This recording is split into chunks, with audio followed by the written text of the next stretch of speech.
All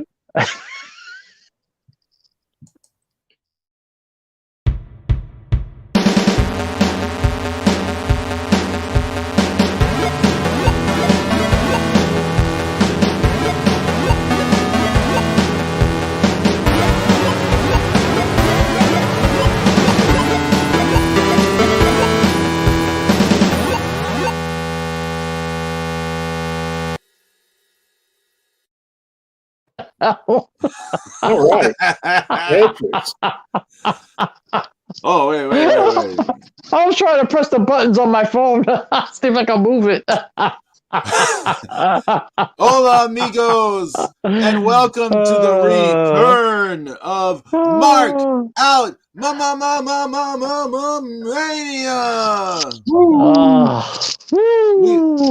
We've got James the Extreme. Sorno, how are you? I am good, my friend. I am good. I actually missed you guys, man. It's good to be back. Yeah, we're glad to have you back. Yes, sir. We're glad you made it back from New York in one piece. And crackle, snap. What's that? It can only be the God of Thunder, Zeus King Dark. Under 6 feet of snow. Right. How are you? Slightly frozen. Is it crazy up there, man? Is it really crazy up there? Oh, I mean, it's just the way just the amount of snowfall. I mean, it's almost a foot in 12 hours. Jesus. Yeah. So, like they said that the Bill Stadium's got 66 inches. So wow! Yeah. As he moved the game to Detroit, right? Yeah. Yeah. And I don't know how they got out because I was just about to say, how the hell did that happen? Well, it happened. They announced it. I think they announced it Thursday. Oh, okay. So they probably left Thursday. Yeah, they would have had to, right? Yeah, they would have had to. Because the airport was shut down by Friday. And the Browns never made the trip in the first place, right? So they went straight to Detroit, right? Yeah, which is just damn weird, but we'll see how it goes. Woo, yeah, because you guys got dumped on, man. I was watching the Weather Channel. I was like, Zeus. Right? I was like, Zeus. I can picture him trying to snubble show. I don't have this shit in North Carolina. Nope.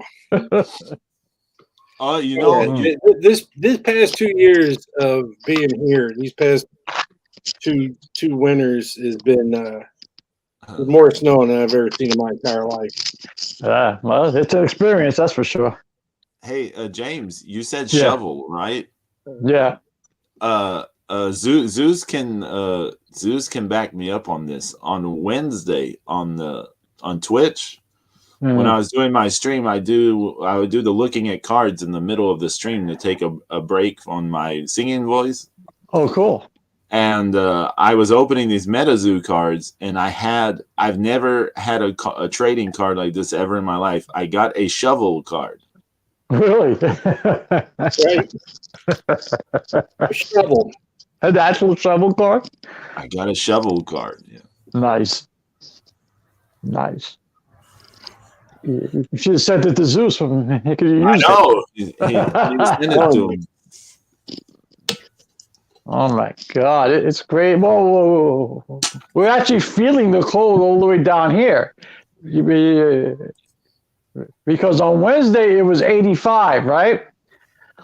Since Thursday all the way up to leading today, as of right now in Orlando, Florida, it is 68 degrees.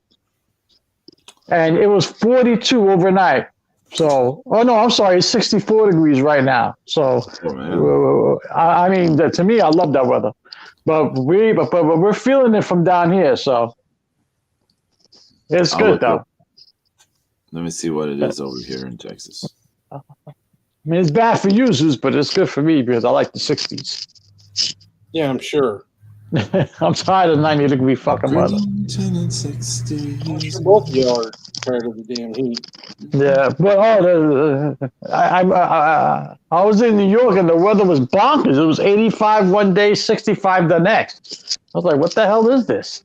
It is 46 degrees here at the moment. Woo, burr.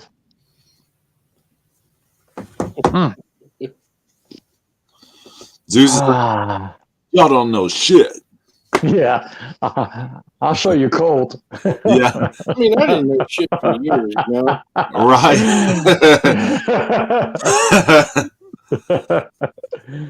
But hey, what all has happened? Like we've been away for more than a month. I don't know how long it's been, but it's been a long time. It's been about a month. Just been, yeah. Yeah, I think so. Yeah, if not a little longer. Yeah, I don't. Because I was in New York for 3 weeks. I don't know I've what been all home for to. 2. So. I don't know what all to discuss because I don't know like what all. Well, I tried watching wrestling. Oh really? Yeah. The past week I was trying to catch up on NXT and some WWE shit. Some of it's okay, some of it is not okay. I couldn't tell you what's going on. I just, like this whole shit with Johnny Gargano and The Miz, I completely lost. I'm digging the whole shit with the Bloodline and the Brawling Brutes. That's okay. I think Sami Zayn has become the man, apparently, because he's very oozy. I'm digging the thing. It's okay with the whole thing with Judgment Day and the OC. It's all right. I mean, it's nothing spectacular, but it's okay. NXT has been hit and miss. I'm not looking for that new match that's coming. I don't even know, what do you call that shit? What do you call that shit, Zeus? The thing with the Iron clock? Survivor? Crappy. Was it like Iron Survivor? Iron Survivor, some shit like that? They didn't really call it that, did they? I think so. I'm not completely certain. Let me see. Is it Iron Survivor Challenge to determine the number one contender? What is it? It's a war game, Royal Rumble. It's got a penalty box. It's got a clock. It's beat the clock, Royal Rumble, War Games, and a penalty box, right? Some shit like that. Let me see. This is what it says. NXT features a match called the Iron Survivor Challenge, in which none of the wrestlers are eliminated. 2 wrestlers start the match, and every 5 minutes another wrestler enters until all 5 participants are present. After the last wrestler enters, there is a predetermined time limit. Each time a wrestler scores a pinfall, submission, or being the victim of a disqualification, they gain a point, and the wrestler they pin, submit, or who is disqualified then goes into a penalty box for 90 seconds. The winner of the match is the wrestler who scores the most falls at the end of the time limit. It combines the elements of the Championship Scramble, Iron Man, Impact's Wrestling King of the Mountain matches. It will be used for the first time at NXT Deadline. And they're doing that because it took War Games away from NXT and it's on the main roster for Survivor Series. So, like NXT needed a gimmick match now. It's a crock of shit. That's what I say. You were explaining it and I was like, what? That is the appropriate response. About it. I'm just like, what? I'm like, you're out of your mind. Can you imagine how bad the announce team is going to fuck this up? Oh, yeah. Oh, my God. Announce team? How about being one of the wrestlers in this thing? I'm like, the wrestler. What am I supposed to do? Like, what do you want me to do? What? I mean, hang out in the penalty box? They better do a dry run that afternoon or something. Dry run? They should be practicing since 2 weeks ago. Because I have no clue. I don't know. I don't know. I wouldn't worry about it. It's Oh, no. I mean, I'm curious to watch it just to see how bad they fuck it up. No, Look. go ahead. Nothing that happens in wrestling matters anymore. No. So, go watch something else. Go watch a TV show, a movie. Oh. Go. You know what movie I watched? Smile. What? That shit is creepy. Smile? Oh yeah. Oh, that's a good horror flick. I was digging it. It's scary. Which one? Smile. Oh, okay. Yeah, even the score is good too, man. The score is real creepy. I was watching it with the lights off, and like I had the Ooh. shades drawn. I was like, ooh. Creepy. Nah. Hey, Pedro, how did you enjoy that K1 tournament? Oh yeah. That was a lot of fun. I remember a lot of that. I remember people talking about it, like when it was happening. Like I remember, stuff.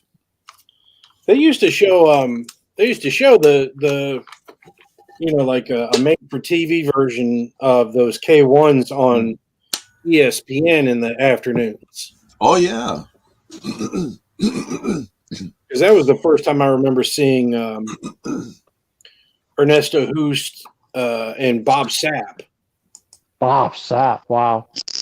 Yeah, because I don't know if you remember that, James. He started as a legit kickboxer. Yeah, no, yeah. I remember that. Yeah.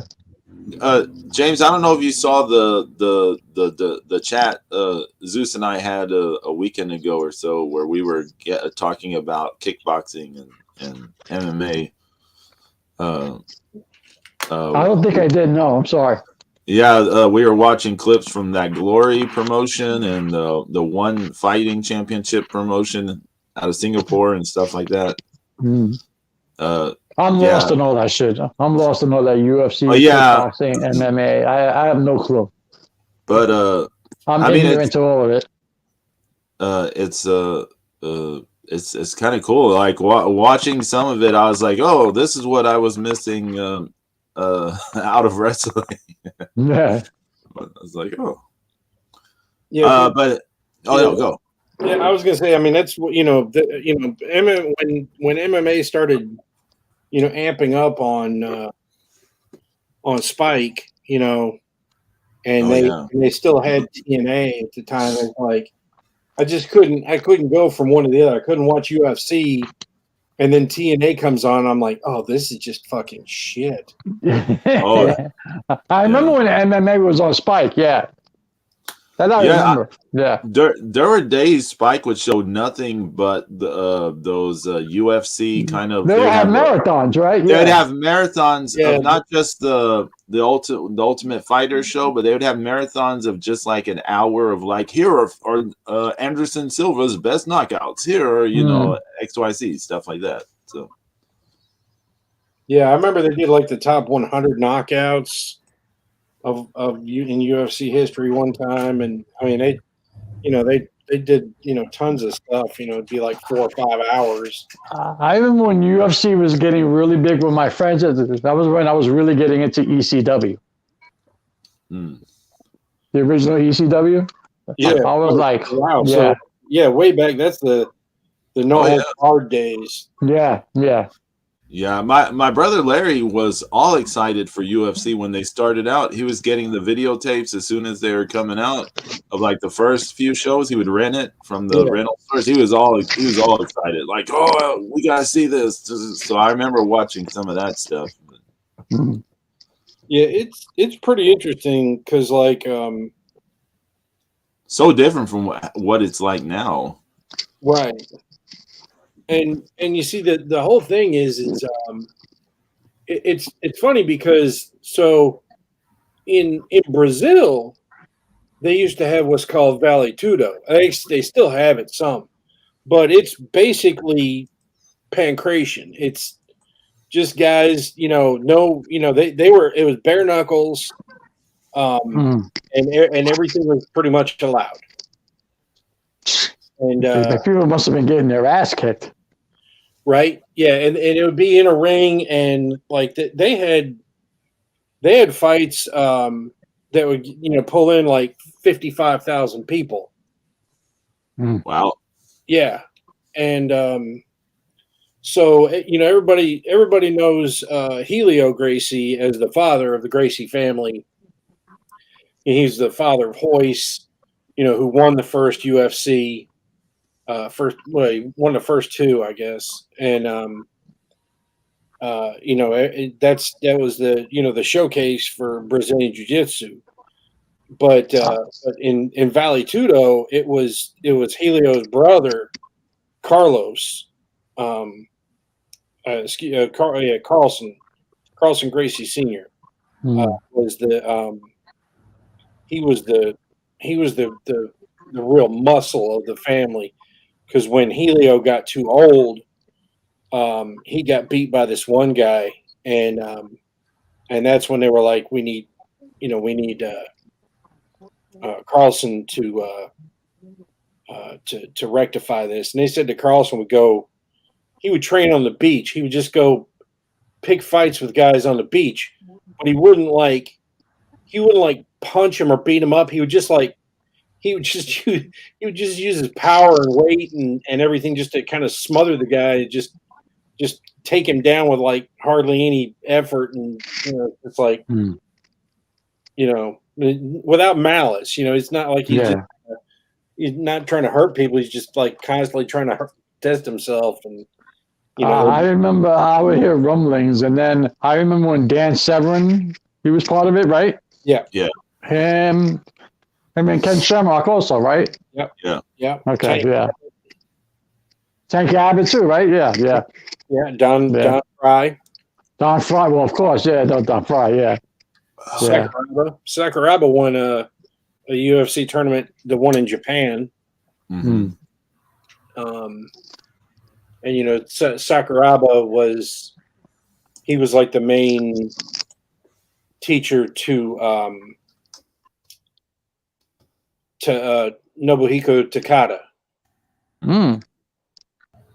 So, and Takada, being a pro wrestler he had this image and this aura of being really legit. That's what they built the first Pride event around, was him versus the other Gracie,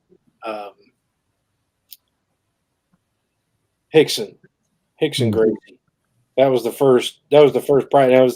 The whole idea was that pro wrestling was legit, and here's this pro wrestling guy who's gonna fight a Brazilian jiu-jitsu legend, and of course Hickson won. But any of y'all remember a guy, I think his name was like Chemo? Yeah, Chemo Leopoldo. Ah, Leopoldo, that's right. Yeah, he was in one of those WCW N64 games too. Didn't Bobby Lashley do a little MMA?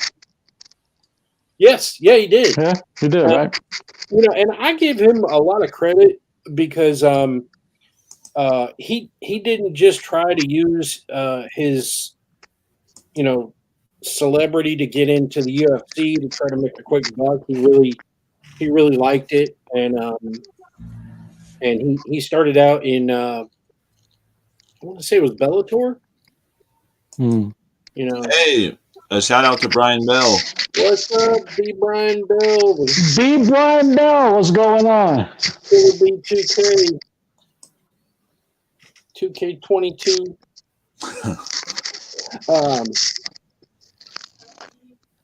But so it's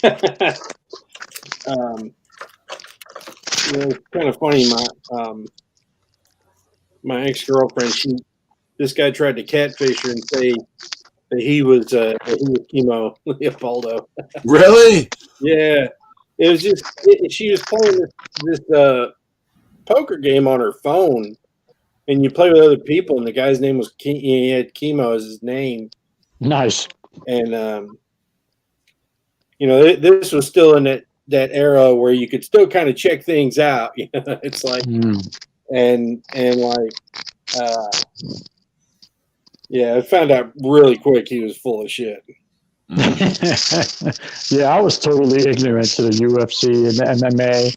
I remember a bunch of my friends, they were going over to watch a major pay-per-view fight, and I was over by myself. I was watching Eddie Guerrero versus Dean Malenko instead. Everybody else was watching the big fight. So I'm like, okay. I'm watching this ECW thing. It's awesome. Yeah, but you remember when they did the Dan Severn? Yeah, that I remember. Yeah. Owen Hart, that lion pit. Mm-hmm. Yeah. That's right. Yeah. I just never got into it for some reason. I just never got into it. I don't know why. Well, I'll tell you one of the big problems with the UFC is it favors the wrestler. The rule set does. Right. You can't knee a guy in the face if he's got one knee on the mat, right? Mm-hmm. And so, in other words, if somebody's charging at you and trying to do a double leg takedown, or if they just get to you and they're doing a double leg and they got one knee on the ground, you can't knee them in the face, which would stop a lot of that shit. And so, a lot of guys that had these heavy wrestling backgrounds, they kind of coined this term called, they wrestle fuck you, for 3 to 5 rounds, and it could get really boring. Yeah, the stalemates in MMA would be very boring, and some people would get, some people were like, no, they should never stand them up if they're stuck down there, basically doing nothing, but that it just, there's definitely a disconnect with a lot of fans. And all right, so Zeus, let me ask you that, because you know all about this shit. So, what was that thing that Wade Barrett did? That's considered UFC? Oh, I don't know. I never heard of him doing anything. Yeah, he was like the real bare knuckles champion or some shit like that. Let me look this up. I don't know. Let me came up here. Let's look this up. Because I remember reading that he was some kind of champion out in Europe. Let's see. While living in Liverpool in his early 20s, Bennett has stated to have become a champion bare-knuckle boxer who would fight in various locations throughout Europe. He competed in a match in Budapest dubbed the Battle of Buda by the bare-knuckle underworld, in which he defeated a reputable opponent of... This sounds like a lot of... Later, bullshit. Yeah, this sounds like gimmick. This sounds like a character backstory. Like the Kumite and shit. Right. No, because I thought his shit was legit, because I've heard people say that he was a legit fighter back in the day. I was like, UFC fighter? He was like something like that. I was like, oh, I never heard of him in the UFC. Yeah, no, but so in other words, he might have done some bare knuckle fighting. There was some stuff that's, I mean, it's really because that after the first 2 or 3 of those UFCs, they banned it in like 47 states. Right. Senator McCain was like, "Oh, this is human cockfighting." And yeah, I remember that. I'm sorry, but nobody's got their cock out. Okay. But sword fight, right? So there's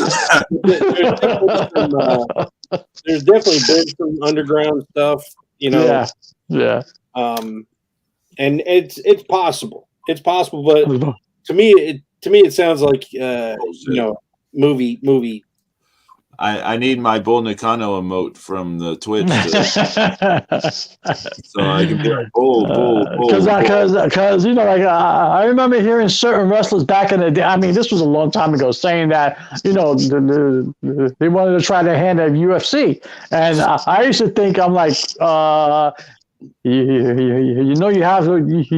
gonna have to actually hit someone for real. I mean, you can't kayfabe, you can't pull a punch. It's not being hit. I mean, it's not hitting someone; it's being hit. Yeah. Right. Zeus, you and I had a conversation about Ronda Rousey. Remember, about her loss to Holly Holm, and we were saying that like in that fight, it was like you're watching someone get hit like legitimately for the first time in her life, and she never recovered from it. Like you could see, it was just like, what is this? I mean that's what would happen to a lot of pro wrestlers, probably. Yeah. Oh yeah. Yeah, like I remember Kurt Angle saying that, I could do UFC if I was 5 years younger, this, that, and the third. I'm like, you get your ass kicked, man. I was like, what are you talking about? But see, the problem with transitioning after you've been a pro wrestler for a while is you're so used to you're used to that ring, but for a different reason. Right. Right. And it's in the whole deal with guys telegraph their punches in pro wrestling to make them look more dramatic and but you can't. Yeah, it is a quick strike. Right. Do that in a real fight. Yeah. You're gonna get a surprise uppercut right to the fucking chin.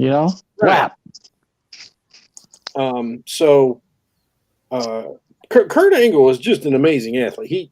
Well, yeah, he is absolutely, but I don't think he gets punched in the face. That man's going down. I'm sorry. But I mean, if he'd have trained it right out of, that's different.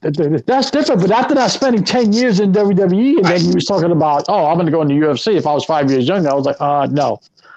Right. No, I don't think so either.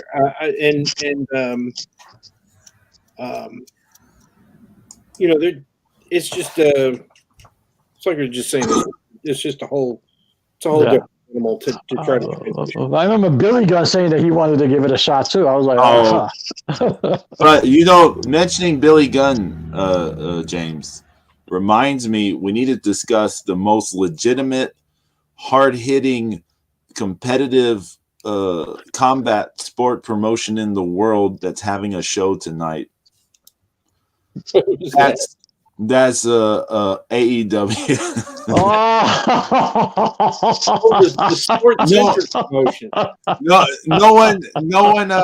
No other combat promotion in the world has this hard hitting as AEW. Wait a minute. Isn't MJF fighting John Moxley tonight? Yeah, like this. I got to run down this card real fast. Only because there are so many fucking matches on this fucking show. I want you to imagine James, this would be real easy for James to imagine since he went to an AEW pay-per-view. Right? Why are you chopping, man? but imagine being at this show and you have to sit through all of this shit I'm about to mention. Okay, let's go through the dark matches first. The ones that yeah, Brian, you know it, baby. Here comes the YouTube stuff. Okay, you're gonna have Eddie Kingston versus Jun Akiyama. Good Lord! Why? Yeah, old broken down Jun Akiyama, who why? Who has been spending the last 2 years in DDT wrestling an inflatable doll. I'm not even making this up. There is a match just recently where his tag team partner was the inflatable doll. Oh my god. So I want you to imagine young Jun Akiyama in those matches with, Masawa, Kobashi, etc. And now here he is tag teaming with an inflatable doll. So Eddie Kingston versus Jun Akiyama. You've got best friends Orange Cassidy, Trent Beretta, and Chuck Taylor with Rocky Romero and Danhausen versus The Factory. What the fuck is The Factory? The Factory is QT Marshall, Aaron Lee Johnson, Nick. I don't even know who this is. Nick Camaroto? Who the fuck is this? And Cole Carter. I don't know. The last time I heard something about ACW, I was shaking my head. It's because I read that he dropped to Orange Cassidy. I almost lost my mind. They brought in Shibata to job to Orange Cassidy. Yeah, that's horrible. This is the thing that happened. Think of how few matches Shibata wrestles, and they're like, "Hey, let's have him job to Orange Cassidy across the pond." See, then you got the last YouTube matches: Brian Cage versus Ricky Starks. Now, I want to say something about Ricky Starks. We all liked him on NWA Power. Yeah. Great talker. He was real good in that role. He's a tiny dude. Let's be honest. Ricky Starks is a tiny dude. He's a junior. Last night on AEW Rampage, he beat Lance Archer. Oh, Lance Archer's what, 6'5"? Something like that. So huge Lance Archer job to tiny Ricky Starks. Okay, so now we get to the main pay-per-view. So that's 3 matches on the YouTube show. James, you know this from firsthand experience. They have other matches besides what's mentioned here because they filmed some of the more YouTube than what's listed. But you got a 3-way match for the AEW TNT title. It's Wardlow defending against Samoa Joe and Powerhouse Hobbs. No. And this is all on the YouTube show? No, we're on the main show now. Oh, okay. We're on the main show now. Okay. So you got a 3-way for the TNT title. Then you've got Death Triangle, which is Pac, Penta, Ray, Phoenix versus the Elite, Kenny Omega and the Young Bucks for the trios title. Is Kenny Omega still wearing his one-piece ultra tight shirt? I don't know. I mean, he'll have jazz hands. I'm sure of that. But okay. Here's a tag team match. I know y'all can't wait to watch this. Everyone's just with bated breath waiting for this one. Sting and Darby Allin versus Double J, Jeff Jarrett, and Jay Lethal.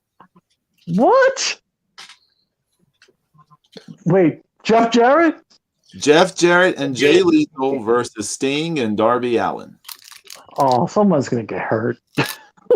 Someone's going to pull a hamstring. Someone's going to pop a quad. Something's happening.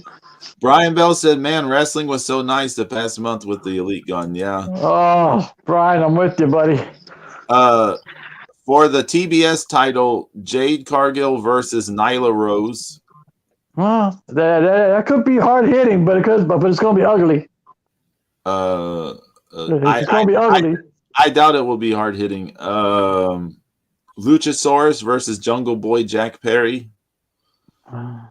It's weird that Jim Ross used to get a lot of shit in the first 2 years or so of AEW because he would always call Jungle Boy Jack Perry, and now that's his official name.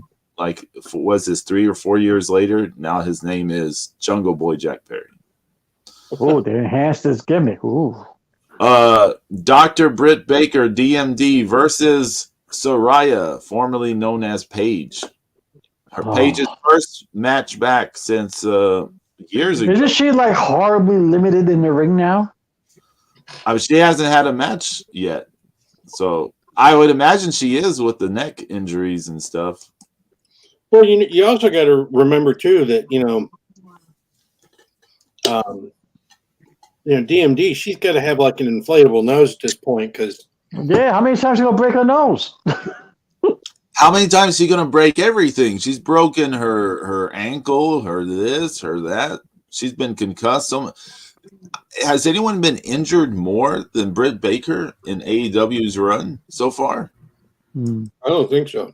Other people have had worse injuries than she's had, yes. But I don't know if anyone's been injured as many times as she has. Sometimes her own fault, sometimes the other person's fault. She's been through like the whole gamut there of injury. All right, so go ahead, Pedro. Keep going. I want to hear this. Now I'm like really intrigued. Go ahead. Well, you're going to love this one. Go ahead. A 4-way match for the Ring of Honor World Heavyweight Championship. Oh, no. Chris Jericho defends against Bryan Danielson, Claudio Castagnoli, whatever, and Sammy Guevara. Sammy Guevara? What's he doing in that ring with them? Well, he's there to take the pin. The Acclaimed with Billy Gunn defend the tag team titles against Swerve and Our Glory, Keith Lee and Swerve Strickland. Isn't AR Fox in AEW now? He's done some stuff. Been pretty excited lately. I've seen. They're going to try to recreate their match from fucking Lucha Underground? Don't give them ideas, James. Yeah. Okay. Don't give them ideas. Tony Storm defends the AEW Women's Interim title against Jamie Hayter. I hate interim titles. Yeah. Jamie Hayter. Yeah. Oh. That was another thing I hated in UFC was there was a lot of interim titles. Interim titles are such bullshit. Yeah. Jamie Hayter is funny that when she was in Stardom, she seemed to like she had so much potential. I mean, she was legitimately fun to watch. Yeah. And something is just big. It's like everything else. When people go to AEW, it just changes. I don't know if there's some environment there that festers like laziness or something, but no one is the same. They just go down. I don't know what it is. Watching Nikita Lyons. Oh my God. And then, yeah, I don't go that far. The main event is for the AEW World Title. John Moxley defends against MJF. Let me ask you a question, Pedro. What happened to Adam Cole? Poof, disappeared, huh? Supposedly his injury may be worse than people thought. So I don't know. I heard, his injury may be longer term than people thought it was going to be. Wouldn't it be so nice if the Undisputed Era showed up back on WWE television? That'd be awesome. Nah, I don't. This may be unpopular opinion. I don't care about any of it. It's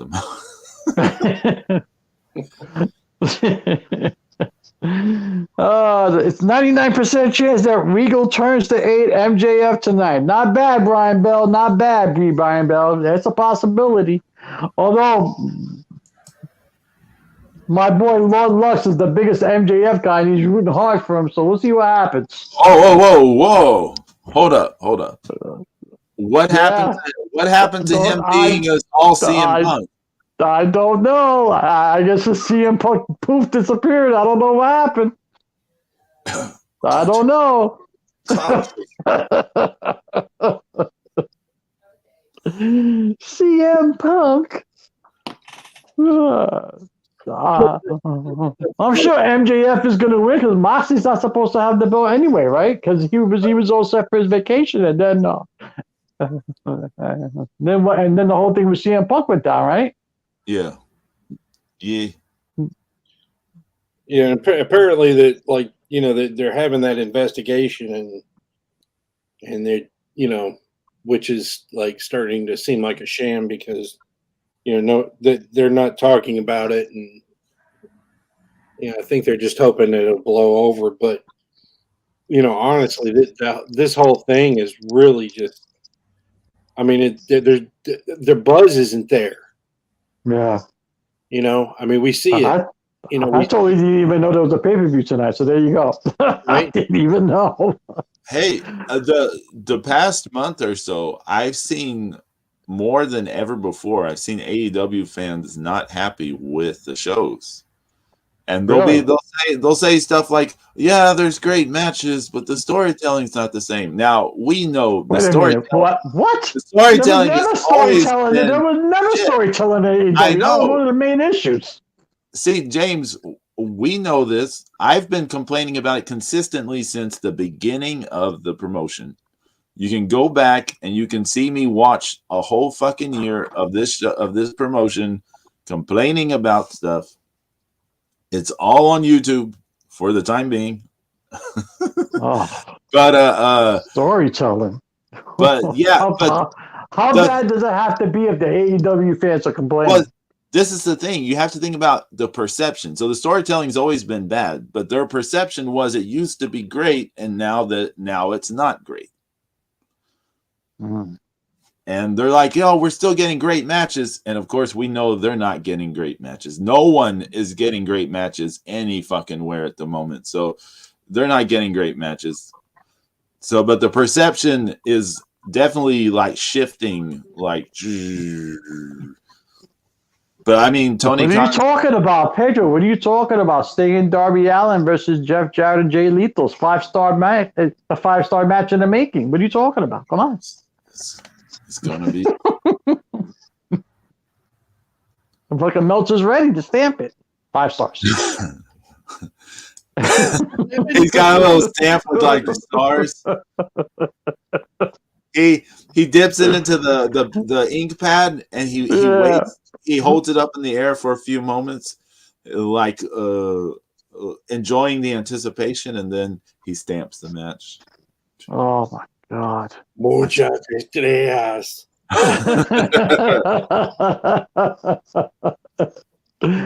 Oh my God. Wow. Yeah, I was singing a song in Spanish last night. So First of all, You rocked it out, man. yeah. First of all, I saw that I saw that thing that Zeus retweeted about WrestleCade. First of all, about this idiot Nick Gage going up against fucking our man George South. George South. I was like, if that man hurts George South, actually, which I think is kind of impossible because George South is impervious to anything.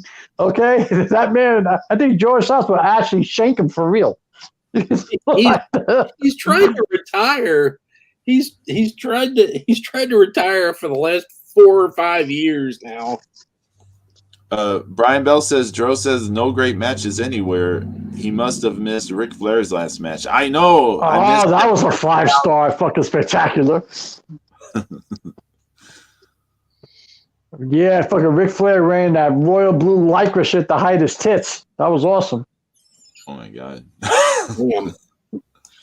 Damn. Speaking of Flair in that last match, I hear Andrade is trying to get out of his AEW contract. Well, yeah, he's Really?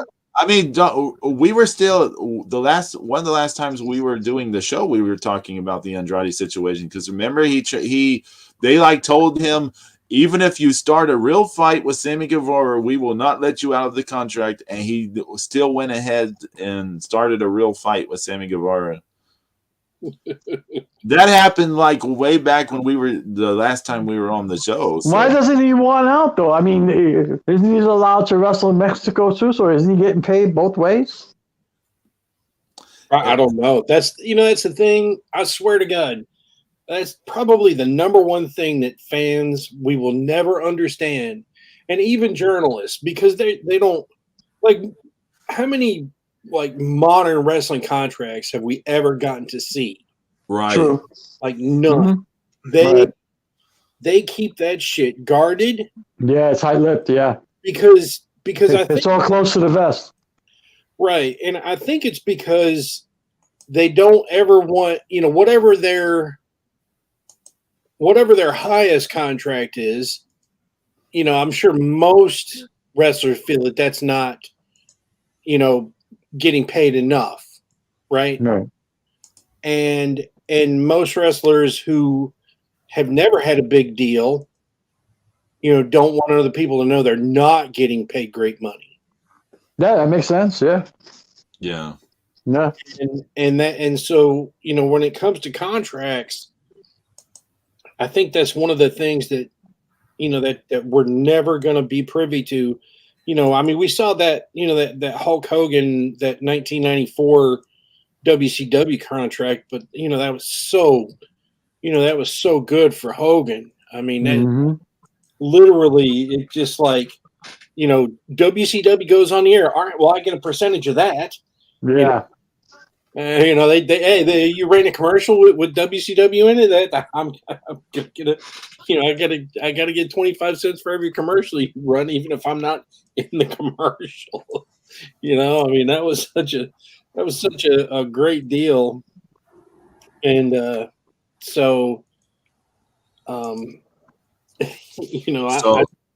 So what I'm hearing is Hulk Hogan is the smartest pro wrestler of all time. Well, I'm pretty sure Bischoff Oh yeah, negotiated that with him. yeah. And the way that they kind of talked about it was almost like I feel like that Bischoff was getting a chunk of that. Mhm. Oh, I'm sure he was. Come on, he had to be. He had to be. He had to be. Because no way you're going to offer that. There's no way you're going to. There's no way you're going to approve that kind of contract unless you're getting a piece. No way. Now, was it under the table? Probably. Yeah. Or a combination. Like it's 5% above board and 25 under. You know what I'm saying? Well, I'm just kind of thinking like he paid him as a manager, paid him like a real manager, because remember he used to Bischoff used to always be at Hogan's house on his reality show. Yeah. Well, hold on. Well, didn't Bischoff get 2 checks at one time? Wasn't he getting one for being an on-air talent as well? Oh yeah. Probably, yeah. But I'm just saying, like, as far as like a Hogan stuff goes, I mean, he was always around, and he was always like helping negotiate deals, for Hogan with Hogan. Yeah. So once again, they're just, speculation is so rampant because everything's so guarded. Yeah. Yeah, that's right. I mean, you don't know exactly what's, going back to this whole thing with Andrade, you don't know what the contract states or, how much he's getting because everything is guarded, as you alluded to, Zeus. But, I mean, you would think that he's making good money because he's allowed to wrestle for AEW. He's allowed to wrestle for CMLL,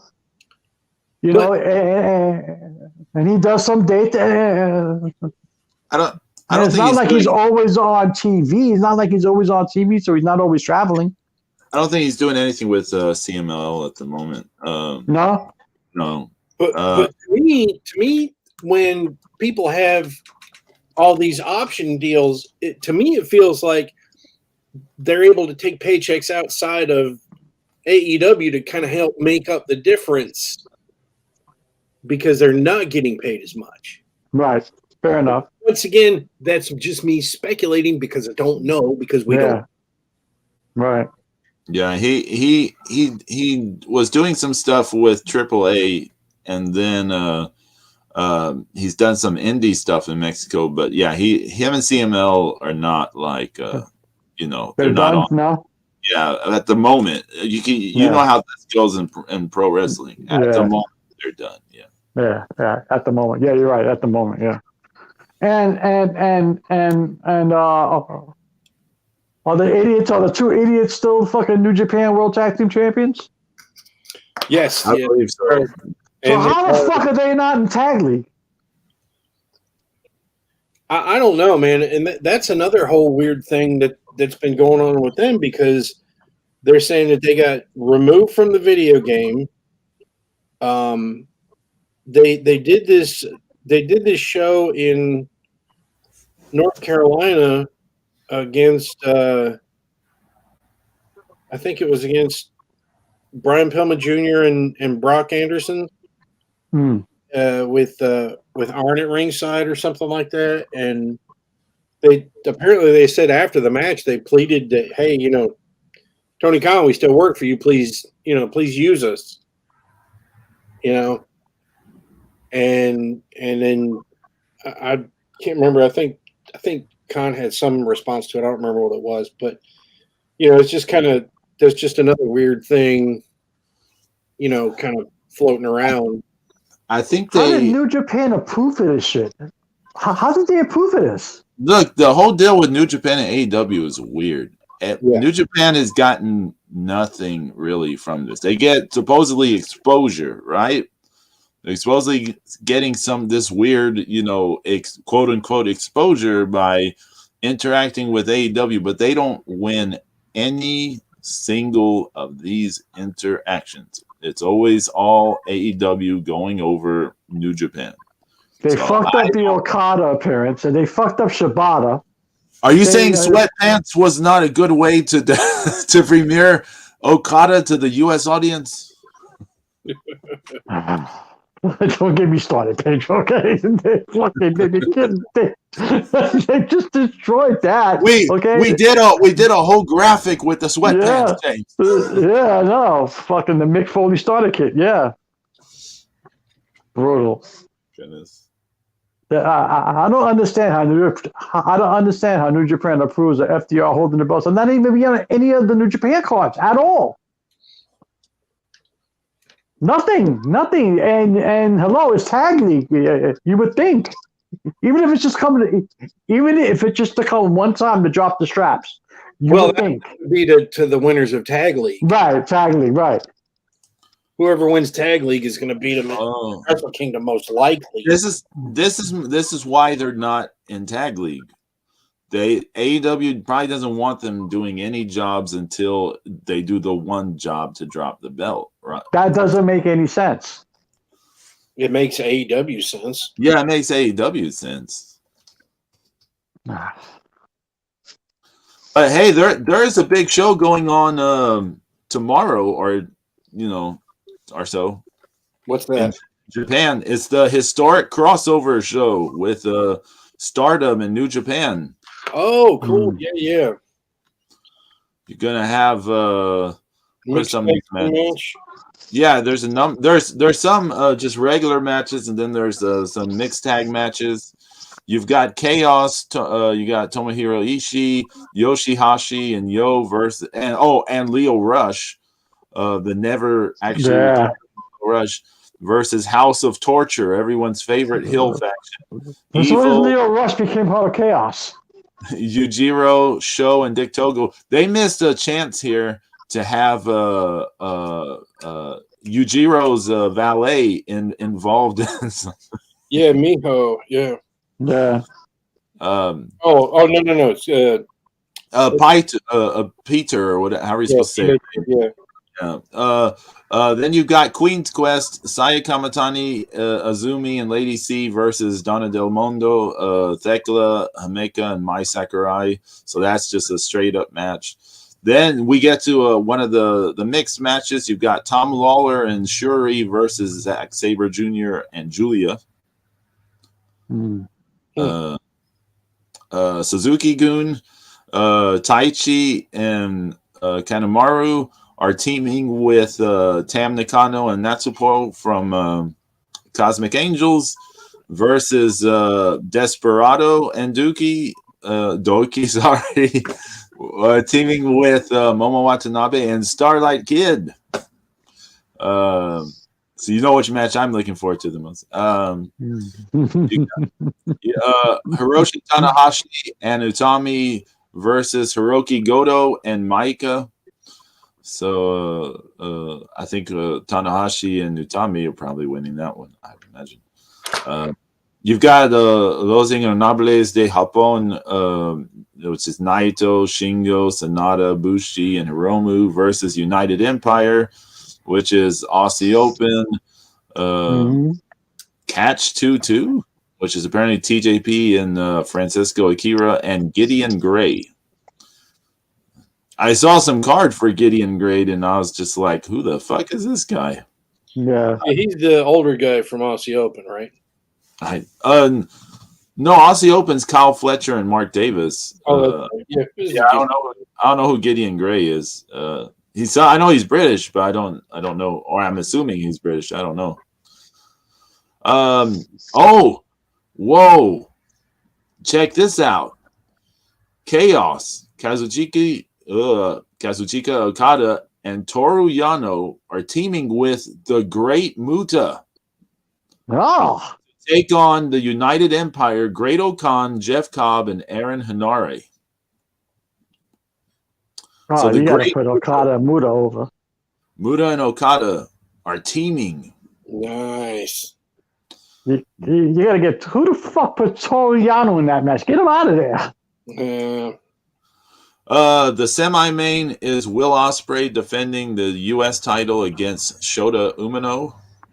Remember that one AEW brawl where everyone is fighting and Moxley and someone else. Oh, and Tanahashi are staring at each other for like this uncomfortable amount of time in the ring while all these people are doing. And Shota Umino was like no selling everyone, like all these people. I remember that.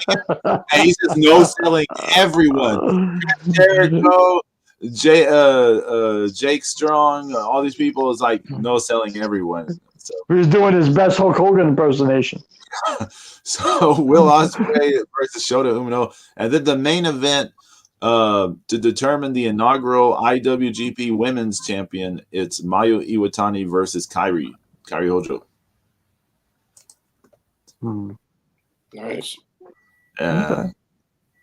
So I can't believe they put Toru Yano in that match with Muda and fucking Okada. Right? There's no room for comedy in that match. There's no room for comedy. This is, I mean... Won't comedy be easier for, like, Muda and his... Well, yeah, for Muda, yeah, because, you know, he'll just sit there and laugh. He doesn't have to do any flips because his knees will probably thank him, but, you know, come on. James, I don't care you're suffering. Yeah, I want to see some fucking, you know, tag team moves with Okada and Muda, you know, do some double team shit. Look here, Muda. Look, Muda, you gotta go out there and bust your ass for me, Muda. Go do it. I don't know why. Imagine Toru Yano trying to tape up Muda's knees. Well, Yano is legit an amateur wrestler, though, right? Yeah, but he doesn't do any of that shit anymore, Pedro. He throws around tape. Come on. That's all fine and dandy and you know, in that other bullshit match in the Cape House shit, but not in this. Zeus, what are your thoughts on some of this? Do you have any opinion on who's going to win between Mayu and Kairi? I'm really torn. I mean, I think that Kyrie's going to win it. Mm. Ooh. They're going to give it to Pedro's girl? No? Because they're going to have the headline of ex-WWE win in Japan. And I didn't think of that, yeah. Every sorry, you know, pro wrestling website is gonna announce that as such, and possibly even like some big sites like TMZ and Sports Illustrated who are covering wrestling now, you know. So I think for the headline, I think that she's the smart bet, and then I don't think she holds it too long, but. Some of the booking is really interesting because going into this, just today, Kairi challenged Saya Kamatani for the white belt, the Wonder Stardom belt. And they had that match go to a time limit draw. So she didn't lose, but she didn't win the title either. And then the next night, she's now in this match for the IWGP Women's title, right? Mm-hmm. Mayu vacated the SWA belt that she was holding. She went to New York, James. She went to New York while you were there, and she defended the title against, was it Killian King or some shit? I can't remember what her name was. And then she vacated the belt, and then today she won as part of Stars. They won some bullshit gimmick thing for some. It was like a trios ladder match for this thing full of money. So she won something full of money with her stablemates, and then tonight tomorrow she's got the match for the title. Yeah, what Zeus said makes sense, that you would have Kairi win because then you have that headline. Mm-hmm. But also, Kairi's not wrestling like regularly at all. She's only. I was gonna say she hasn't what. She just does pay-per-views. She only does pay-per-views for Stardom. That's all she does. Which is great for for winning the IWGP Women's title.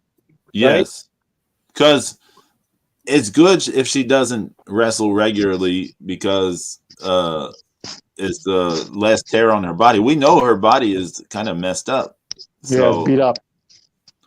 I mean, what's her? Nia Jax gave her 2 concussions in a row. In a row.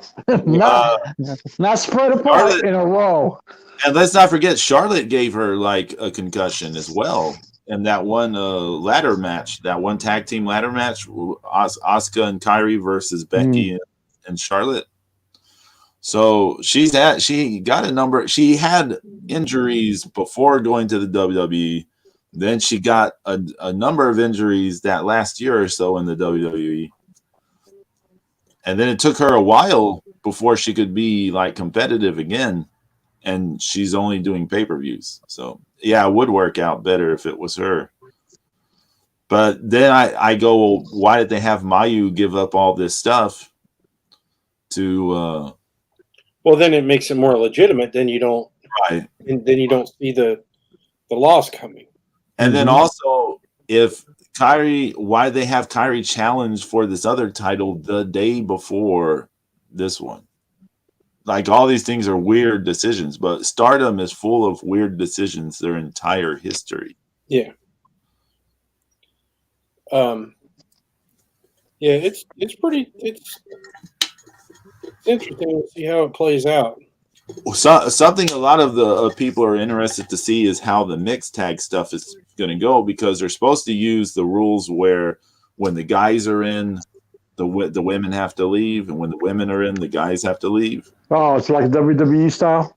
Yep. Yeah, but like you already have, like, I know the Cosmic Angels of Tam and Natsuko versus Starlight Kid and Momo, like, they're already saying that they'll mix it up with the guys. And I think the Julia and Shuri are saying they'll mix it up with the guys. And so it sounds like everyone is involved is down to mix it up with the other. So I'm kind of curious what they end up doing. Taichi also said that he's, he likes to be cruel to his opponents, including women. So.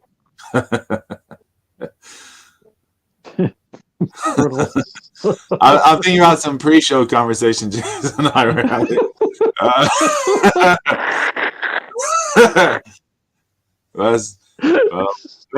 Maybe he likes to give the women title matches. Who knows? I want my belt back.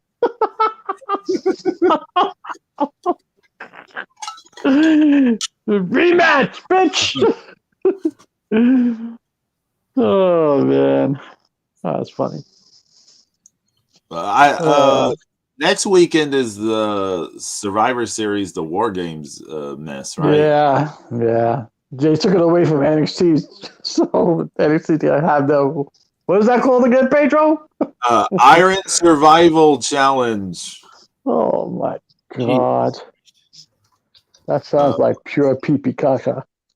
Let me see if they have much of a card announced yet. I know you still got a week, so, and today's wrestling, nothing has to be built up that much ahead of time. They're just announced stuff on the week of. But let's see what they have so far. There's a women's War Games match. Bianca Belair, Alexa Bliss, Asuka, Mia Yim, and to be determined versus Damage Control, Bayley, Dakota Kai, Io Sky, Nikki Cross, and Rhea Ripley. Yeah. Supposedly Nikki Cross retired the 24/7 championship. She threw it in the garbage. Oh, wow.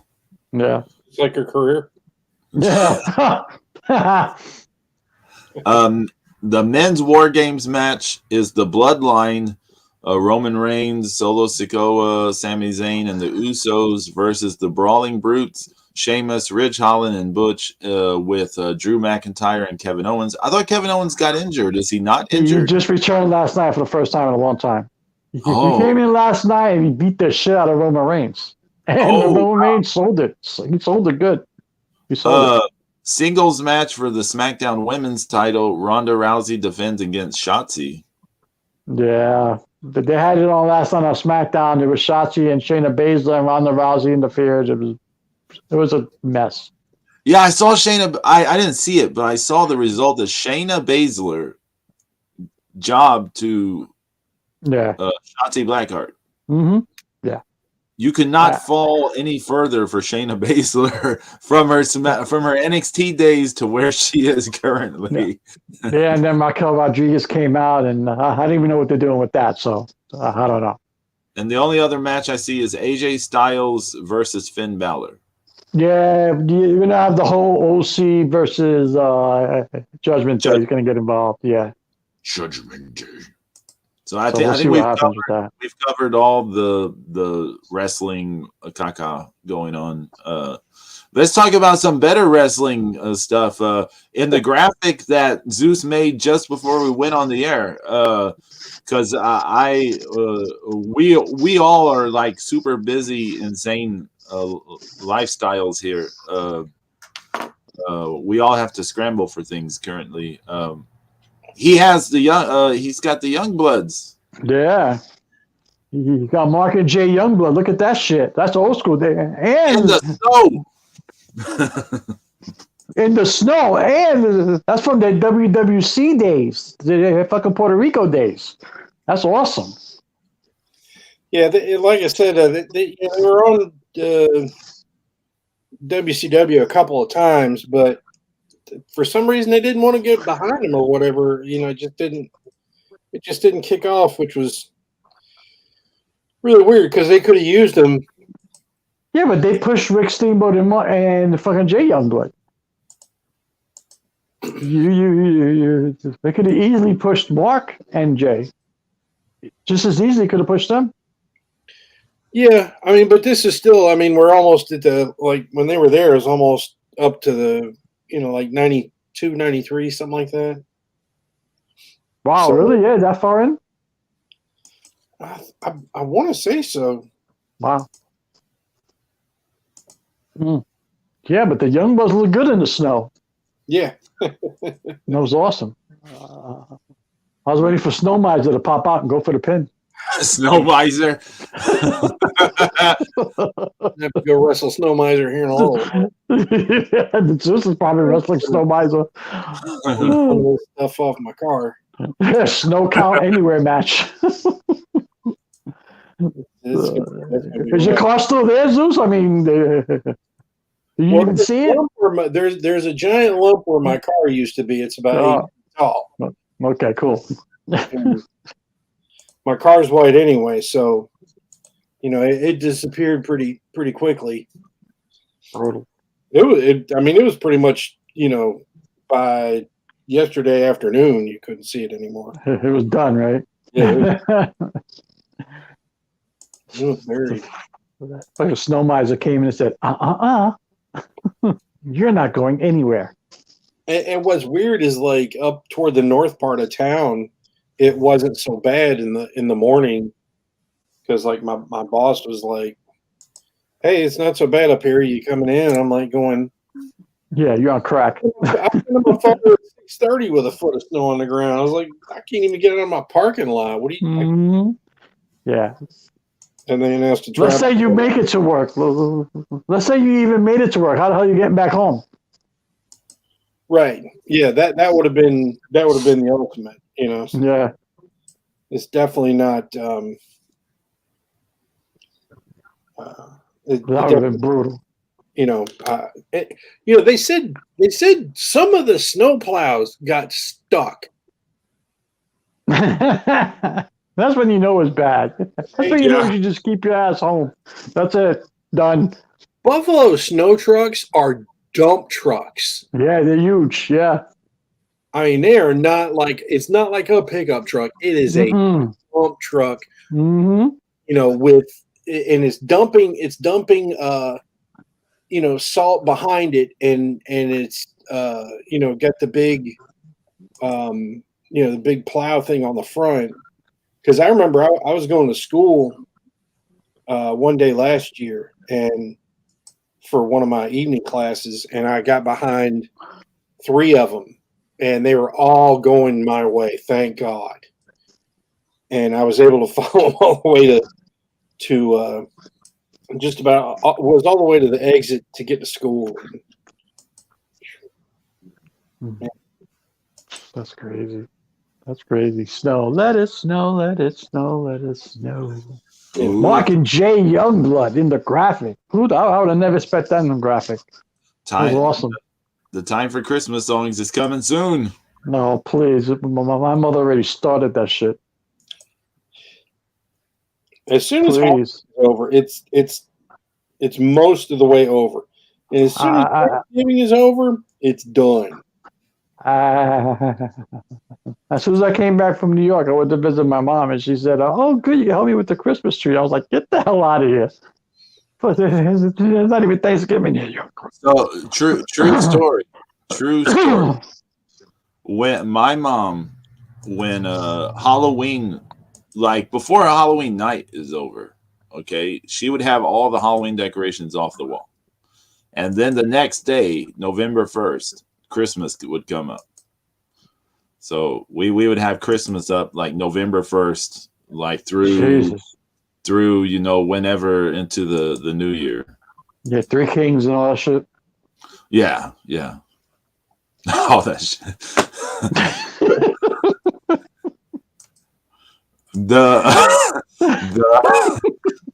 blasphemous statements by James Sorno do not reflect. It's just, you know what it is? It's just that everybody does it. Oh no, I leave all my lights up for Three Kings. Like, oh God, really? Yeah. It's the end of the 12 days of Christmas. Yeah, I know. I'm just like, just take it down. Just take it down. Stop. Okay. I remember when I was married, and I was living in the house out in Staten Island, and we used to get a real tree every year, and that was an adventure all in itself. And 25th is Christmas. On the 26th, but by the 27th, I started taking the decorations off the tree. I was like, this. Oh no, but don't you want to leave it up for New Year's? No, I'm gonna be too hammered. Take this shit down now. Damn, What I do? I mean, I'm sorry. Oh. I was like, what did I do? Did I wrap it out? I'm sorry. I was like, take this shit down. Because you know what it is, too. With the real tree, you get them pine needles everywhere. And like every summertime, I was still finding pine needles. Like, come on. Maybe you should have bought a vacuum cleaner. They escape. They're anti-vacuum. They just don't get sucked up. So after a few years did it, I was like, nah, man, fake tree this year, bitch. That's it. Otherwise, no title shot for you. Oh, but James, you're the one challenging. I'm the one challenging. Yeah, I'm the one challenging now. Mm-hmm. Don't worry, I'll get it back. There's another trip coming up soon. I'm gonna get it back. Either that or she'll bring the belt down to Florida and I'll drop kick it when she gets off the plane. Oh my God. 1, 2, 3. He pinned her with a luggage. Sounded like one of those video games. 1, 2, 3. It's the count. It's the count. 1. Maybe we should put the count in charge of voting. 2. It charges like reading counting the ballots. Yeah. Oh my goodness. Woo! Can you imagine, like, if you put me in charge of counting the ballots, you only get the results at night. And it's always true. I watched that one Dracula movie last night. Which one? It's on Netflix. It's Oh, speaking of Netflix, can't wait for that new Gamera. Yeah, that should be amazing. Hopefully. Hopefully. It, What'd you watch last night, Zeus? Than those, than the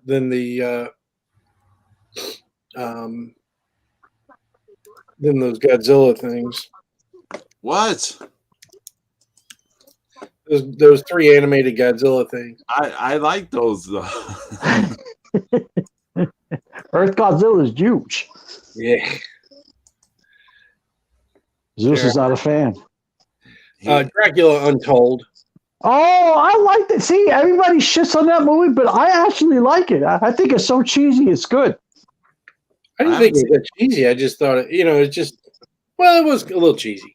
Yeah, it's a little cheesy, Zeus, but it's fun cheese. It's good to have a little wine with some cheese. It moves along. Yeah, it has a good pace to it. You got to suspend massive amounts of disbelief, but it's good. I mean, it's good. So you're telling me it just has a tiny bit of ricotta, just a tiny bit. Well, it's it was wasn't it originally part of the Dark Universe that fell apart real fast.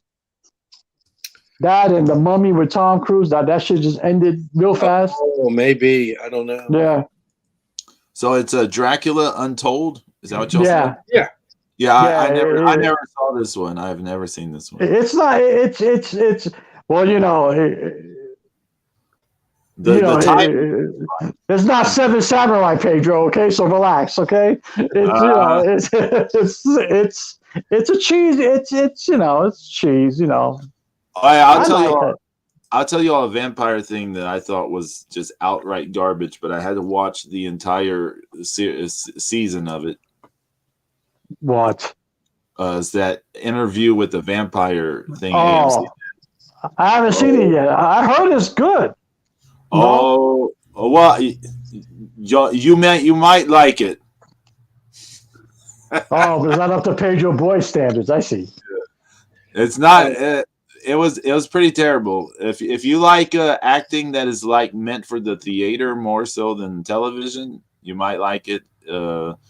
If you like just butchery, it's a Siskel and Ebert of Markout Mania, ladies and gentlemen. If you like just outright butchery of the source material, you may like it. So.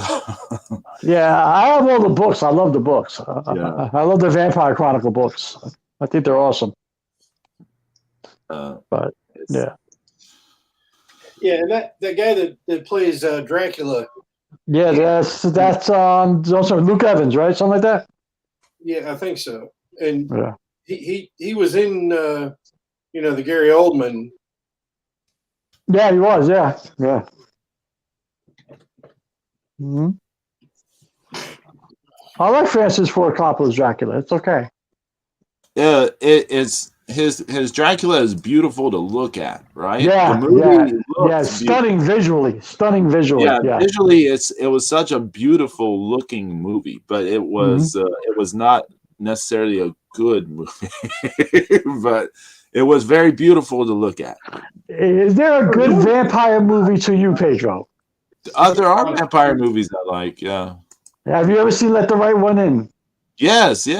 Okay, you consider that good? We talked about it on the thing. Yeah. Well, I got some timers, not all timers, so I forget. Now I got to go to my what's it called? My letterbox. I gotta look at my films. Because Zeus, Pedro, his taste and his standards are like ridiculous. Oh man, they changed the deal. When did they change this deal?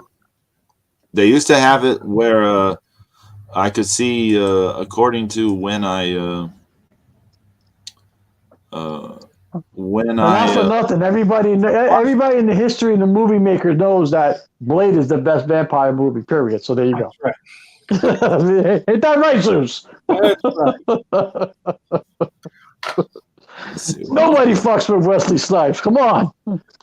I'm interested. I'll definitely try to buy that #1 of that comic book of his. Oh yeah, that shit looks interesting, doesn't it? Yeah, it does. Check it out. I got the anybody we know is doing the art, or is this like a young artist? I didn't see exactly who it was, Okay. but like the Berserker comic that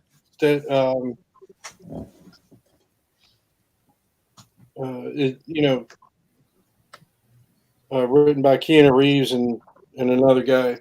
Mhm. It's not bad. I got that. So let's see. Why do good girls like bad boys? I'm a bad boy. Have you watched that 3-episode Dracula series? I did. On what Netflix, now? right? You talking about Netflix? Yeah, Yeah, Which I did. one? It's not bad. it's called Dracula. It's three Mhm. episodes. Oh, is it a BBC production? Is it English or?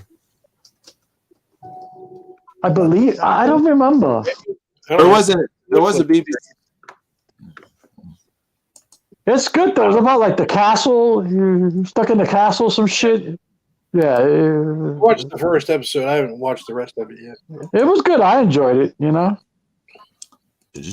So James, last year I gave the Vampire Doll, which is from 1970, 4 stars. Look at this fucking melts over here. It's the way the rating system is on what's it called on Letterboxd on Letterboxd. Right. So let's see. I gave The World of the Vampires, which is a Mexican movie from 1961. I gave it 3.5 stars last year. Oh, look at this. Must watch in the world of Pedro Boyd. See, I gave. Have you shown any love to any of the Christopher Lee vampire flicks? Any of the Hammer flicks? See, the last year I gave Dracula from 1958, which is the first with Christopher Lee. I gave that 3 stars. Okay. I gave What We Do in the Shadows from 2014. I gave that 3 stars. That's actually not a bad movie. That's a really funny movie, but the ending, the ending's not great. They mess up a lot of the love there. A lot of the love disappears there. So let's see. Hey Zeus, was that movie you told me to watch? I enjoyed it. The one with the 2 girls who were vampires. Night Teeth. There you go. Yeah, I enjoyed that movie. That movie was cool. Yeah, I thought that it was a lot of fun to me. Yeah, it was fun. Yeah. It's just it is pretty modern. I mean, it takes place in Boyle Heights. Yeah. I was ready for a luchador vampire. I know, man. Let's do a Huna Karana first, and then I'll suck your blood. Apparently, Vampiro was granted Mexican citizenship this week. Oh, wow. Did he yell, "I'll play my music"? Yes. Yeah, dude. And he's like, "Where's my music?" He went to pick up his card and, where's my music? You ever get to meet him? He's super nice. Oh, everybody. Well, if you see a lot of the shoot interviews with him, he's awesome in the shoot interviews. Yeah. He's awesome. I gave him that. Little portrait of him, and he gave me that autographed action figure card. That's hot. Yeah, that's awesome. Yeah, I think that's one of the things that from what some like. I'm still jealous of you in that picture of Carly. The toy queen Melissa, she's, he's real big on, giving people stuff that give things to him. Have any of you ever seen this movie from like 1993 called Darkness? It's like a super indie kind of movie. It sounds familiar. It sounds familiar. Yeah, Darkness. It sounds familiar. Yeah, it's a vampire movie, but it's from forever ago. I apparently gave that 3 stars. Did you like Near Dark, Pedro? I've never seen Near Dark. I've never been able to find it. Like they never had Bill it. Paxton, come on. I know they never had it at the video rental store. It's one of those movies I always wanted to see when I was younger and could never find it. Did you guys watch the Blackest Night from it's the Prime original? I don't think I did. No. But Hold on, I'm looking it up right now. Vampires in New Orleans. Oh, I know what you're talking about. No, I haven't seen that yet. But no, I do know what you're talking about. Yeah, if you got Prime, check that out. It's on my list. As a matter of fact, it is on my list. Hold on. Yeah. I'm on Prime right now. Yeah, I gave James, I gave Let the Right One in 4.5 stars. So. You know what, Pedro? I love you for that. Good job. Excellent job. That's my favorite vampire movie, hands down, of all time. Awesome movie. Oh wow. Yeah, it's so anti-vampire that it's that good. It's so good. We're talking about the original, the original, not the bullshit with fucking Chloe Grace Moretz. No. It's was it Let Me In. Is it Norwegian? Let the Right One in. Is it Norwegian? James? No, Swedish. Swedish, okay. Swedish. Yeah, because and it was so good. It was so they. I mean, there are differences from the book, but because I have the book, but it's so good that the little girl who plays the vampire actually plays Ellie. They dubbed her voice with the boy's voice because it's supposed to be androgynous. Right. So I was like, it's so good. Such a good movie. That reminds me, Peacock has Nope. They have Nope now on Peacock. It's okay. I watched it. It's all right. I haven't seen it yet. Yeah. It's okay. It's okay. It's all right. Us is better. I've seen Us. Yeah. I'm telling you guys, watch Smile. Smile freak you out. A lot of people have been suggesting The Barbarian to me, but I haven't seen it. The ending is brutal. Mm. The ending just fucks up the whole movie. That's my opinion. I enjoyed the movie to the end. I'm like, stop. That's it. I give up. No. It was all right. It was just it's not you get what they're trying to do, and they succeed for the most part until you get to the end of the movie and you're like, well, that was a cop out. Mm. So, but it's decent enough. I mean, it's worth the watch. But if you're gonna watch a horror movie, watch Smile over Barbarian. Trust me. I'm digging it. You're digging it? I'm digging it, Zeus. I'm digging it. It's just like you're going to be digging out of that snow in a few days. He's like, he this afternoon. No, he's stuck. You guys are stuck in there, right? Yeah, where the hell am I going? I don't know. Stir craziness will get to you. I told you the snowplows got stuck. Oh, that's right. No, that's right. Yeah, you know. We're not going to 2014 Avenger. Okay. What is a snowplow? What is a snowplow compared to the God of Thunder? Yeah, I mean, come on. Snap, crackle, pop. Oh shit! I mean, you get no deliveries, no nothing. That's it. You're fucking assed out, right? Oh man. Yeah, like the governor, she cut off commercial traffic from Pennsylvania to Rochester on the I-90. Holy shit! Yeah, that shit shut down. Wow. Yeah.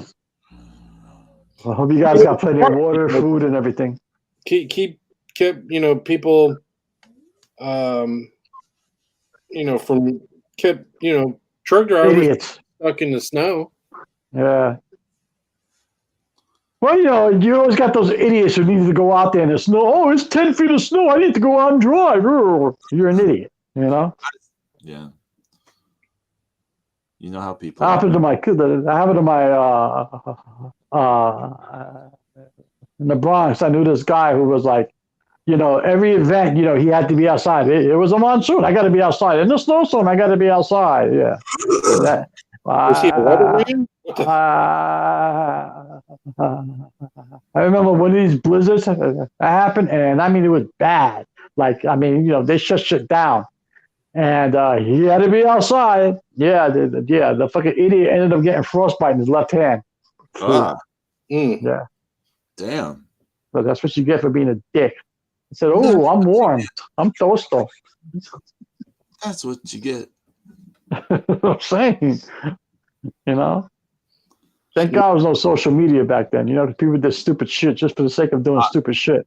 I'm so happy we didn't. I'm so happy I had high school and college and the time that I did before like social media and like phone cameras and all this stuff. Because if you think about how much cringy stuff we all took part in at one point or another in our lives, it's like, oh, I'm so happy. Just the ECW shows alone, I'm happy. Oh man, I mean ECW shows. You think about some of the stuff people said to like women at those shows. Oh my god! Like, can you imagine that happening now? Like, it would. Nah. Oh man, it just couldn't happen. The worst I've ever heard it. Honestly, it was Francine used to get it the worst.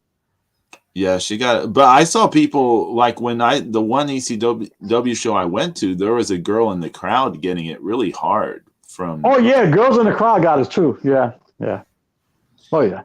I didn't see that at the 3 ECW shows. I didn't see girl fans getting it. But we did call Miss Congeniality, the future Lita. We did call her a crack whore. Oh yeah, that was a staple for Francine, crack whore. She's a crack whore. Her and who else got it too? Dawn Marie got a little bit. Yeah, I'm sure. Yeah, and but you know what was funny? Nobody ever fucked with women. Never, as far as I remember. Right. Nobody ever said anything. I mean, I was back in the Eastern Championship days. Right. Nobody said anything. Nobody. Yeah, man. That was when they only had like 250 people showing up on them shows. I fucking remember that shit. I remember there was one show I had on tape, and it had I swear it looked like it was shot in a big church revival tent. I wouldn't put it past him. Fucking Heyman. And it was like I think it was like the Gangsters and the Kronos and Saturn were in Total Elimination. The title changed hands, Yeah. James, I heard that in like your DJ voice. Total elimination. Total elimination. Now we need like an ECW fighting game, and James is doing the voice when they hit like finishing moves. Total elimination. The Van Daminator. The Van Daminator. Van Terminator. Yeah. Super Arabian Facebuster. Like who can't do the damn Van Terminator nowadays? I mean, Jesus, that that dude that missed that body splash on that one highlight that bod. Oh, that was ugly. Ugh. But like anybody else in the world could probably hit a Van Terminator nowadays. With the ring, being only 10 feet from turnbuckle to turnbuckle. If that. Yeah. You're definitely doing the impact ring. You're definitely doing it in the impact ring. That shit is small. you showed us that clip, Zeus, and like then I saw later that day I saw this clip of from some Mike Awesome match. I don't remember who it was against, but he like flew all the way across the ring to do like a big splash off the top. Yeah, I was like thinking, like, man, like he made it seem like nothing. It's just like, oh yeah, I can reach all the way across the ring. I don't like to speak ill of the dead, but I think Mike Awesome could have been a lot bigger than what he was. Because he was an amazing athlete. I mean, that man was huge, and he did shit that I was like, oh my God. It was unbelievable. But something, I don't know.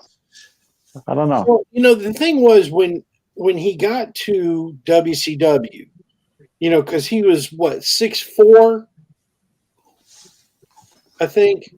6'4", 6'5". Yeah, he was big. He was big. Yeah. But, like, that, that's not really big for WCW. The WCW, right.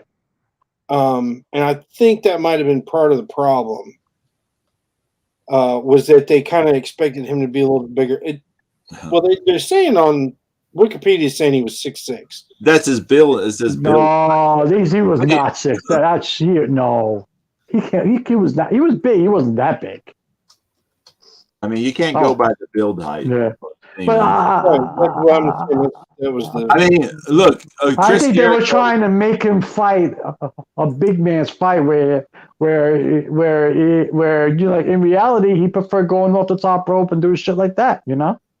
Chris Jericho's build height is 6 feet tall. Now we've all seen Chris Jericho like up close in like real life. Well, and like I'm 5'11" and a half or something. I'm taller than he is. So he is not 6 feet tall. Yeah, because how tall was Benoit? Let's see what this wasn't Benoit build at 5'10", something like that. Let's see. But he was really what, 5'8"? Bill was 5'11" is what they said, but he was shorter than that.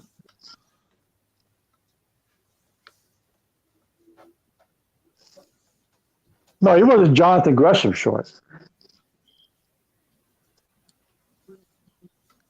He was bigger than Gresham, wasn't he? Oh, I imagine. Yeah. Jonathan Gresham is tiny, as we saw.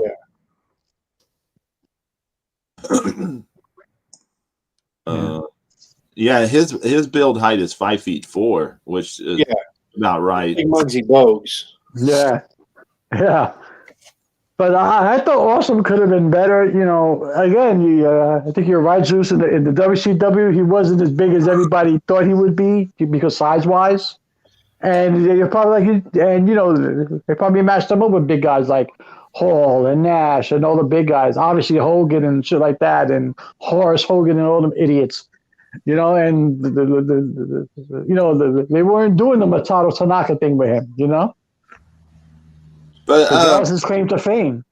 I think there's always going to be a thing with him in that he was kind of a spotty wrestler. If we're honest about it, he's kind of a spot dude. Like we're not talking about someone who had great, in-ring narrative skills or something like that. No. But for his size, he was really athletic. I know, but that's ultimately going to end up being a problem for him, isn't it? Like you can't be that size and do all those spots without it taking a toll on you physically down the road. Like at some point he would have had to change everything. And then where is he going to be without his spots? Like if you're a spots-based wrestler, where are you when your spots get taken away? Like what do you have to work with? And then they also in WCW they gave him that whole fat chick driller or thriller or whatever. Oh yeah, well that was after that whole Hogan shit. The thing that Zeus posted. Yeah, that was after all of that. Yeah, that he couldn't recover from all that stuff. Then he was that '70s guy. Yeah, that was horrible too. That was disgusting. And the crazy thing was they put him back as regular Mike Awesome in WWE. Yeah. For the invasion. And and that didn't work at all. Well, once again, that whole invasion thing was just so bungled. Yeah. I mean, Vince was so, everybody was so scared about looking bad, and honestly, you know who really fucked that whole thing up was the investors and like major news things, because when it was announced that they'd bought WCW, they didn't know if they were going to change they were talking about the TV shows and the company name and all that other stuff, and Right. people were scared because it went out of business, that that they were going to, like, shareholders were like, we really don't want the brand attached to that. Yeah. So Yeah. but It's a shame because they could have really did something with that angle. They've done, there was so many ways, you could have went about it, well, it's just like when Crockett bought UWF, when you know Oh, look at that book, Zeus. I'm just looking at that thing you sent us. That's old school. I'm sorry. Go ahead. I got a little excited. Yeah, but but I mean, we've seen so many promotions that got that have been absorbed, and it just totally it's not at all amicable. I mean, Crockett could have kept UWF running. Yeah, he could have. And and then just had, like, once a year super show, and they could have had them running it at different arenas. And Yeah, because because UWF at that time had bona fide stars. They had Sting, they had Dr. Death, they had people in that organization that were big.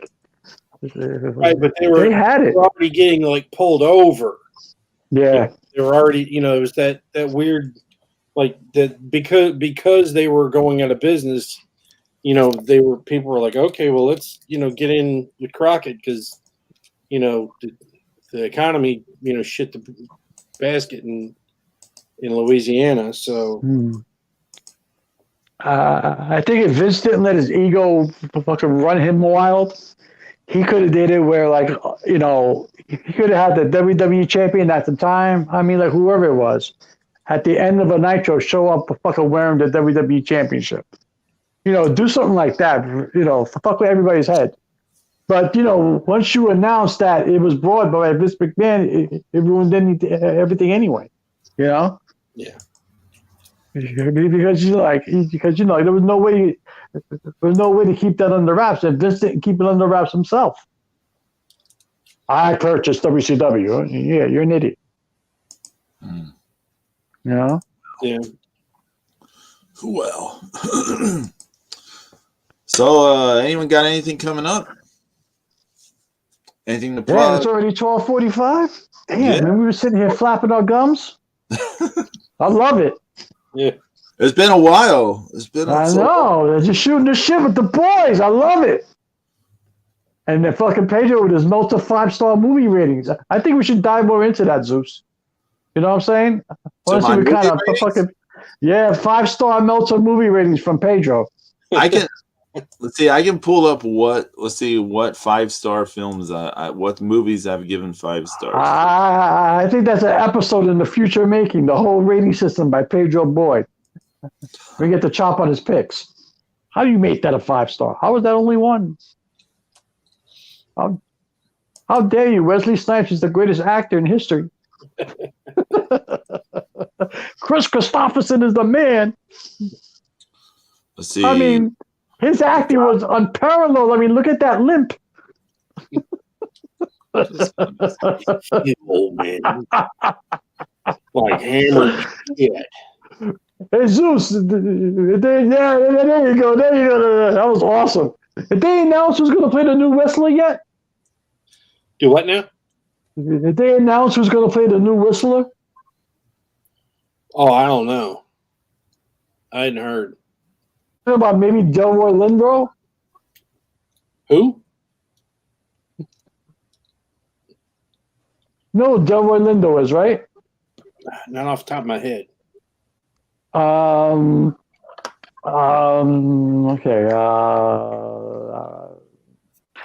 Okay. Did you see the movie?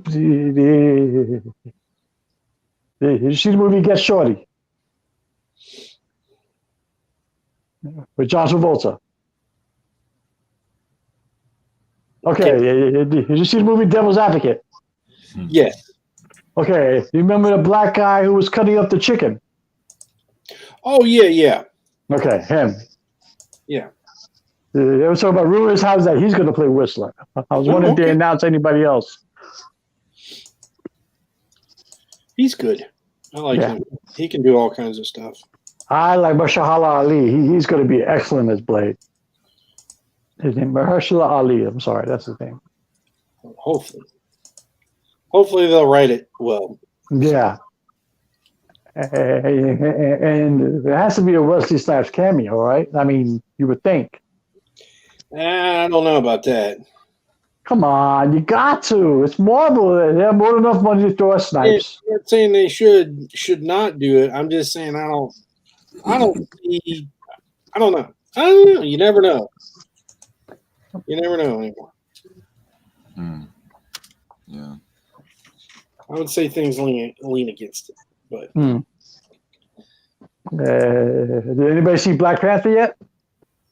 No. I'd like to see it, but No. not yet. I'm hearing good things and I'm hearing not so good things. Yeah, that's it's getting. I'm seeing mixed reviews from all kinds of people. Yeah. So, I imagine it's just more of the same Marvel products. So they have a formula and it works. You know, if you like that, if you like the product or you don't. So it's just gonna be. Well, if you know, I mean, obviously the Marvel formula works. Because look how much money these movies bring in. Right, but I mean, it's like people like comfortable mediocrity. Yes, this is a thing. That sounds like AEW. Thing. I mean, it sounds like everything. Mediocrity in AEW. Yeah. But yeah. Listening to RoboBean talk about Namor has been pretty fun. So, all right. Well, Pedro, when's the next show? Is it you got doing? Wednesday. 9 p.m. Eastern, 8 p.m. Central, 6 p.m. Pacific. On my Twitch is twitch.tv/Texan Spaniard. It'll be the last 90s November centric show, and I'm contemplating pulling out the Les Paul for it. I haven't decided yet on that, but and then we lost James. How did we lose James at the end? He was expecting a phone call. I do recall this, but I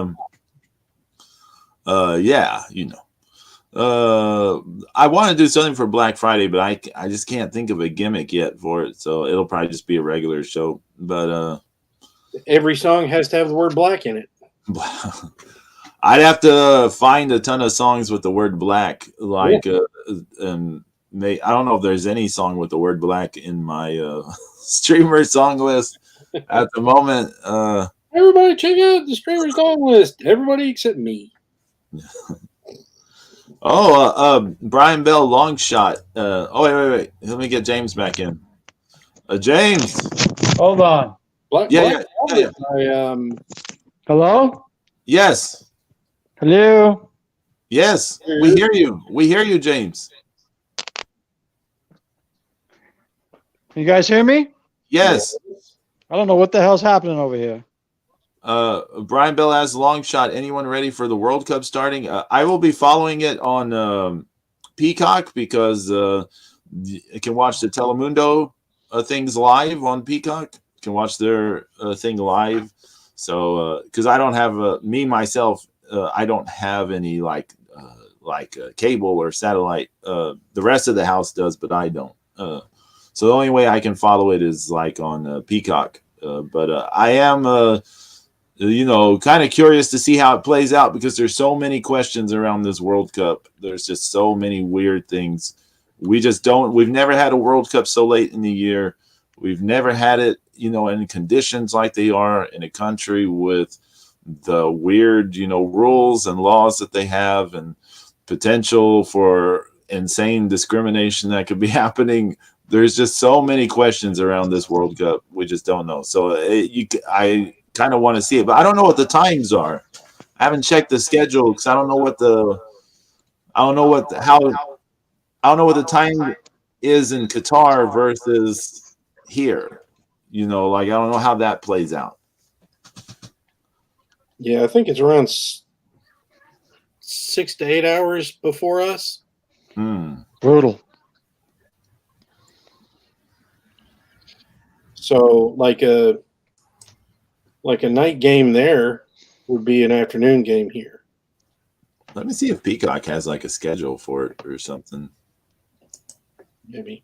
I'm wondering why I can't get my headphones to work on this thing. Hold on, bear with me, guys.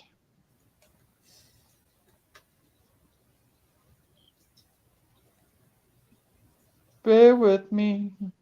I see who Peacock wants. Sing Great Muda with a shaved head in 1988, wasn't it?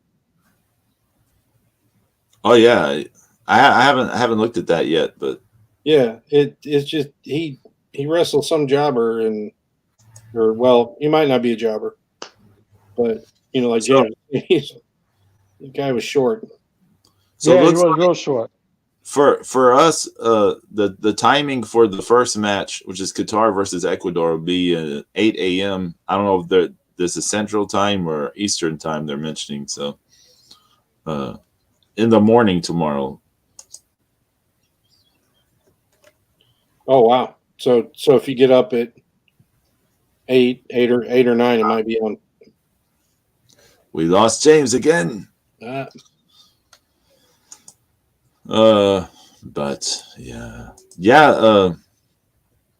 Brian Bell, we'll see how it goes. It'd be curious. I mean, I'm curious because they've never had it in a country like this, so yeah, it's gonna be interesting. Yeah, we'll just wrap it up and then we'll wrap it up in the post show for a few minutes, and then we'll call it a day. So, everyone take care. We'll see y'all next week, God willing. Thanks. Have a happy Thanksgiving, everyone in the United States. Anyone watching in the United States, have a happy Thanksgiving. Enjoy good food, good times with your family, and we'll see everyone next week. Here's James. Here's James to say goodbye. Oh my God, it's brutal. Like I couldn't get on, I couldn't get in. I was like, what the hell's going on? I cut my thumb trying to. What? Yeah, I don't know what the hell happened. Oh my God. No, but my phone fell inside my recliner and like I sliced my fucking thumb on the mechanics part. Oh shit. The metal. Go take care of it, man. Nah, sorry, I'm leaving DNA everywhere. It's fun. Oh shit. Well, we have a bloody dramatic ending for the show. Everyone take care. Yeah, I bladed. He bladed. Adios. It was Pedro 5-star movie ratings. It made me do it.